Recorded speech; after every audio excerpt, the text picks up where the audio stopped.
जय जिजाऊ, जय शिवराय, जय शंभूराजे, जय भीम। दररोज रात्री आम्ही जय भीम महानायकाची गाथा ही सिरियल पाहतो। परमपूज्य आदरणीय डॉक्टर बाबासाहेब आंबेडकर लहान असताना त्यांना आणि त्यांच्या परिवाराला तत्कालीन काळामधील ज्या संकुचित बुद्धीच्या अज्ञानी वृत्तीच्या लोकांनी जे छळलं होतं, त्या सर्व संकटातून मार्ग काढत काढत काढत ते शिकत पुढं गेले आणि त्यांना त्या काळामध्ये सुद्धा मदत करणारे जास्त नाही पण बोटावर मोजण्या इतके होते। छत्रपती राजर्षी शाहू महाराजांनी डॉक्टर बाबासाहेब आंबेडकर यांना पहिली शिष्यवृत्ती जाहीर केली होती।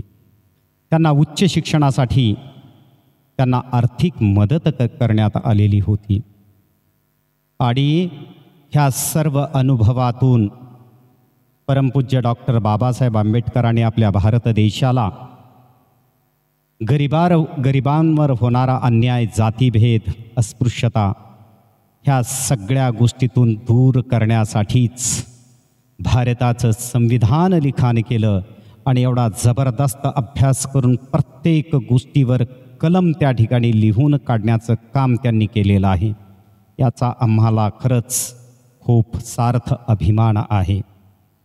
पण त्या काळामधील काही मोजक्या नालायक मूर्ख माणसांमुळं त्यांना त्या काळामध्ये खूप मोठा त्रास सहन करावा लागला होता। हे कुठंतरी लज्जास्पद आणि दुःखास्पद गोष्ट आहे। वेगवेगळ्या प्रकारचे आंदोलन करणे, गरीब जनतेला न्याय मिळवून देण्याचं काम त्या ठिकाणी करण्यात आलेलं होतं।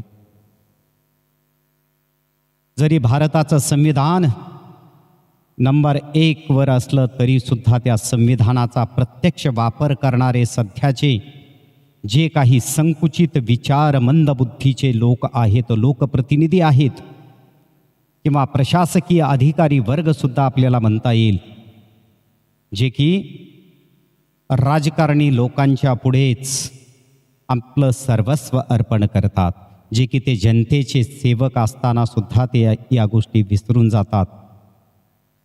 म्हणून हे राजकारणी लोक मूर्ख निघाले, त्यामुळे या संविधानाचा प्रत्यक्ष तळागाळातल्या लोकांपर्यंत अजूनही फायदा पोहोचलेला नाही आहे।